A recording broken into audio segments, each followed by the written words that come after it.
Samajwadi party ने कांग्रेस के performance पर सवाल उठाए हैं। वहीं आरजेडी ने कह दिया है कि इंडिया गठबंधन में लीडर को लेकर कोई लड़ाई नहीं है।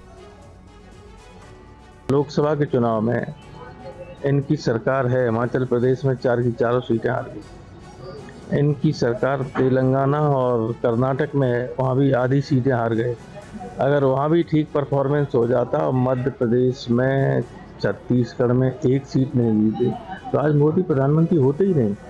तो संभवतः ये लोगों में चर्चा रहती है कि हो सकता है कि नेतृत्व में परिवर्तन किया जाए, लेकिन मैं इसमें पचड़े में पड़ता नहीं हूँ। इंडिया गठबंधन है, ठीक है और रहना चाहिए। नेता के लिए कोई लड़ाई ही नहीं है।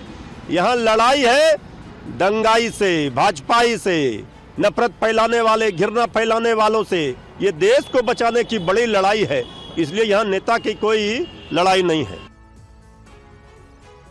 और महाराष्ट्र के लातूर में वक्फ बोर्ड की तरफ से कई किसानों को नोटिस भेजा गया है। वक्फ बोर्ड ने किसानों से जमीन खाली करने को कहा है।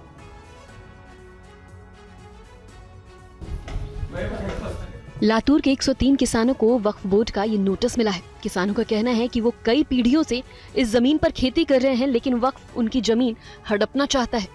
किसानों का कहना है कि इस इलाके में करीब 300 एकड़ जमीन है, जिस पर वक्फ बोर्ड अपना दावा कर रहा है। पूर्वी मिळालेल्या नोटीस आहेत हे प्रकरण आहे वक्फ बोर्डाचं।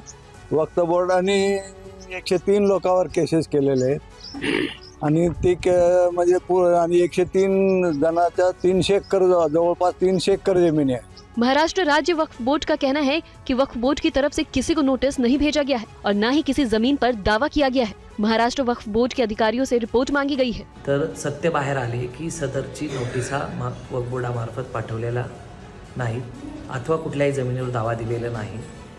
यामध्ये कोणी बाबू नावाच्या व्यक्तीने सदर जमिनीबाबत ट्रिब्युनल कोर्टामध्ये दावा दिलेला आहे आणि त्या कोर्टाने त्यांना नोटिसा पाठवण्यात आलेल्या आहेत। और लातूर वक्फ विवाद पर महाराष्ट्र के डिप्टी सीएम एकनाथ शिंदे और महाराष्ट्र के बीजेपी अध्यक्ष चंद्रशेखर बावनकुले का क्या कुछ कहना है, आपको सुनवाते हैं। मैंने अभी भी कहा है ये सरकार आम जनता का है, किसी के ऊपर भी अन्याय नहीं होने देगा। मैंने अभी भी कहा है ये सरकार आम जनता का है, किसी के ऊपर भी अन्याय नहीं होने देगा। वक्फ बोर्ड ने बहुत बदमाशी की है। कई हिंदू देवता की जगह, कई ट्रस्ट की जगह है, हिंदू संस्थानों के ट्रस्ट की जगह है, कई किसानों की जगह है, जबरदस्ती अतिक्रमण करके वक्फ बोर्ड ने अपना नाम डाला है। पूरा इसका